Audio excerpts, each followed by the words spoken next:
నమస్తే. Welcome to real TV focus. నేను మీ వెంకట్ గన్నవరపు. రాజకీయంగా ఏ రాష్ట్రంలో అయినా, దేశంలో అయినా అనేక ఎత్తులు, వ్యూహాలు ఉంటాయి. ఇది రాజనీతి. ఉన్నత స్థాయిలో ఉన్నవాళ్ళు పార్టీ అధ్యక్షులు కావచ్చు, కీ రోల్లో ప్రధాన భూమిక పోషించే నాయకులు ఖచ్చితంగా వ్యూహాలు రచిస్తారు. ఇది నేను ఎందుకు చెప్తున్నా అంటే, ఇప్పుడు చంద్రబాబు నాయుడు కూడా ఒక వ్యూహాన్ని రచించబోతున్నారు. ఏంటి వ్యూహం అంటే, ప్రధాన పత్రికల్లో, ప్రముఖ పత్రికల్లో వచ్చిన వార్తా కథనాంశం ఒక సారం మీకు చెప్తున్నాను నేను. ఆంధ్రప్రదేశ్లో స్థానిక సంస్థల్లో మరియు జెడ్పీ ఎన్నికల్లో కావచ్చు, మండల పరిషత్ ఎన్నికలు కావచ్చు, మున్సిపల్ ఎన్నికలు, తర్వాత కార్పొరేషన్ ఎన్నికలు, వీటిల్లో మెజారిటీ ఆఫ్ ద సభ్యులు అక్కడ కార్పొరేషన్లో అయితే మేయర్ని ఎన్నుకుంటారు, మున్సిపాలిటీలో అయితే చైర్పర్సన్ ఎన్నుకుంటారు, మండల పరిషత్తులో అయితే మీకు మండల ప్రజా పరిషత్ అధ్యక్షుడిని ఎన్నుకుంటారు, జిల్లా పరిషత్తులో జెడ్పీ చైర్మన్ ఎన్నుకుంటారు. ఈ పద్ధతి 2004 నుంచే ఉంది. ఉమ్మడి రాష్ట్రంలో రాజశేఖర రెడ్డి ముఖ్యమంత్రి అయిన తర్వాత 2004 తర్వాత జరిగిన ఎన్నికల్లో ఆయన పరోక్ష పద్ధతి ద్వారా ఈ చైర్మన్లని, అదేవిధంగా మేయర్ని ఎన్నుకునే పద్ధతిని పెట్టారు. గతంలో 2004 వరకు చంద్రబాబు నాయుడు గవర్నమెంట్ ఉన్నప్పుడు ఉమ్మడి రాష్ట్రంలో ప్రత్యక్ష ఎన్నిక ఉండేది. ఫర్ ఎగ్జాంపుల్, ఇప్పుడు నేను కార్పొరేషన్లో ఉన్నాననుకుందాం. కార్పొరేషన్లో ఎన్నికలో 2 ఓట్లు వేయాలి. ఒకటి కార్పొరేటర్కి వేయాలి, ఒకటి మేయర్ అభ్యర్థికి వేయాలి. మేయర్ అభ్యర్థికి కూడా అభ్యర్థులు నిలబడతారు, మేయర్ కోసం అభ్యర్థులు నిలబడతారు క్యాండిడేట్స్. కార్పొరేటర్కి కూడా అభ్యర్థులు నిలబడతారు. ఈ 2 ఓట్లు వేయాలి.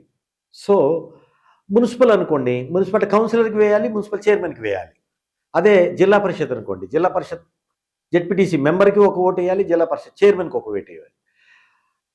ఈ పద్ధతిని, ఈ వ్యూహాన్ని మళ్ళీ ఎందుకు ప్రవేశపెడుతున్నారు? గత పద్ధతిలో ఆయన జీవో ఇచ్చి మార్చి రాజశేఖర రెడ్డి ఏదైతే పరోక్ష పద్ధతి ద్వారా ఎన్నిక చేశారో, ఇప్పుడు మళ్ళీ ప్రత్యక్ష పద్ధతి ఎందుకు తేవాలనుకుంటున్నారంటే, గతంలో ప్రత్యక్ష ఎన్నికలు ఉన్నప్పుడు స్థానిక సంస్థల ఎన్నికల్లో తెలుగుదేశం పార్టీ ఉన్నా కూడా స్థానిక సంస్థల్లో కావచ్చు, ఇటు జెడ్పీ ఎన్నికల్లో కావచ్చు, ఆ రోజు కాంగ్రెస్ మెజారిటీ ఎక్కువ ఉండేది. ప్రజా వ్యతిరేకత కావచ్చు, స్థానికంగా ఉండే సమస్యలు కావచ్చు. వీటన్నిటితో కౌన్సిలర్లని, కార్పొరేటర్లని, జెడ్పీటీసీ మెంబర్లని గెలిపించుకోవటం క్లిష్టమైన పరిస్థితి. అనేక కారణాలు, అనేక అంశాలు ముడిపడి ఉంటాయి గెలుపు ఓటముల్లో.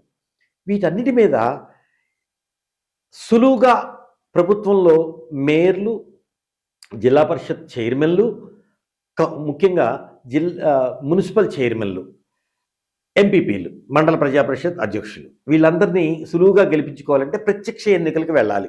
దీంట్లో చంద్రబాబు నాయుడు ప్రత్యక్ష ఎన్నికలకు వెళ్ళాలి అనే వ్యూహానికి అసలు మెయిన్ ఏంటంటే, ఎందుకు వెళ్తున్నారంటే, ఖచ్చితంగా ప్రభుత్వం మీద సానుభూతి ఉంది, సానుకూల వాతావరణం ఉంది, అభివృద్ధి సంక్షేమం ఒక 2 కళ్ళలాగా వెళుతున్నాయి, అమరావతి అద్భుతంగా అభివృద్ధి అవుతున్న నేపథ్యంలో ప్రభుత్వం మీద ఉన్న సానుకూలతని దృష్టిలో పెట్టుకొని, ఇప్పుడు ప్రభుత్వం మీద సానుకూలత ఉంది కాబట్టి లోకల్లో ఉండే సమస్యల మీద నేను కార్పొరేటర్కి ఒకవేళ ఓటు వేయకపోవచ్చు టీడీపీకి, కానీ ప్రభుత్వం మీద సానుకూలం ఉంది కాబట్టి మేయర్కి ఓటు వచ్చే అవకాశం ఉంటుంది. మున్సిపల్ కౌన్సిలర్ అంటే మున్సిపల్ చైర్మన్ విషయంలో కూడా అంతే జరుగుతుంది. అలా చేయటం ద్వారా, ఈ వ్యూహ ప్రణాళిక చేయటం ద్వారా ప్రత్యక్ష ఎన్నికలకు వెళితే కార్పొరేటర్స్ కావచ్చు, మున్సిపల్ కౌన్సిలర్ కావచ్చు, జెడ్పీటీసీ మెంబర్లు కావచ్చు, తక్కువ వచ్చినా సరే పీఠం మాత్రం అధిష్టానం ప్రభుత్వం కంట్రోల్లో ఉంటుంది, టీడీపీ కంట్రోల్లో ఉంటుంది. సో ఈ వ్యూహాన్ని రచించాలని చంద్రబాబు నాయుడు యోచిస్తున్నట్లుగా ప్రముఖ వార్తాపత్రికల్లో కథనం వచ్చింది. ఈ కథనాన్ని బట్టి ఇది అనుసరించే అవకాశం చాలా వరకు ఉంది. ఈ వ్యూహం కరెక్టే అని కూడా రాజకీయ విశ్లేషకులు, రాజకీయ సమాజంలో చర్చ జరుగుతోంది. సో ఇక మున్సిపల్ ఎన్నికల్లో కావచ్చు, ప్రభుత్వం దీన్ని గనక ఈ వ్యూహాన్ని ప్రపోజల్గా తీసుకొని మారిస్తే, ఇక మున్సిపాలిటీలో కావచ్చు, కార్పొరేషన్లు కావచ్చు 2 ఓట్లు ఉంటాయి, జెడ్పీటీసీ కావచ్చు, ఎంపీటీసీ కావచ్చు, మండల పరిషత్తులో కావచ్చు 2 ఓట్లు ఉంటాయి. ఇది ఎంతవరకు వర్కౌట్ అవుతుంది, ప్రభుత్వం దీన్ని అనుసరిస్తుందా లేదా వేచి చూద్దాం.